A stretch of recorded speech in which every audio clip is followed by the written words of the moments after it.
ഈ mobile phone നമ്മുടെയൊക്കെ കയ്യിലുണ്ടാവും അല്ലേ? ഈ ഫോൺ നമ്മുടെ കയ്യിലാകണം. ഫോണിൻ്റെ കയ്യിലാകരുത് നമ്മുടെ സമയം. എന്താന്ന് ചോദിച്ചാൽ നമ്മൾ 1 മിനിറ്റ് നോക്കട്ടെ എന്ന് ചോദിച്ചാൽ ഇൻസ്റ്റഗ്രാം തുറക്കും. പക്ഷേ അരമണിക്കൂർ നമ്മളിൽ നിന്ന് കടന്നു പോയി നമ്മൾ അറിയുന്നില്ല. നമ്മൾ അത്രയും വിലപ്പെട്ട സമയം ഫോണിന് വേണ്ടി നമ്മൾ ചിലവഴിക്കുകയാണ്. നമ്മളെ നിയന്ത്രിക്കാൻ ഫോൺ പറഞ്ഞ സാധനം മോശമൊന്നുമല്ല, പക്ഷെ അതിൻ്റെ സമയം നമുക്ക് നിയന്ത്രിക്കാൻ പറ്റാതാവുമ്പോഴാണ് ഫോൺ നമ്മൾ ഉപയോഗിക്കുന്നത്.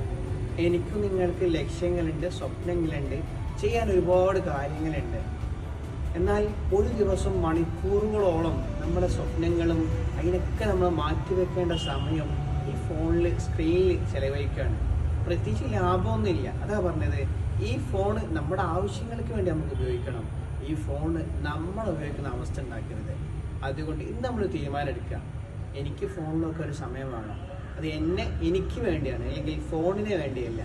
അങ്ങനെ നമ്മുടെ ജീവിതത്തിൽ നമ്മളൊരു സമയം ഫിക്സ് ചെയ്തില്ലെങ്കിൽ ഈ ഫോൺ നമ്മൾ ഉപയോഗിച്ച് തുടങ്ങും.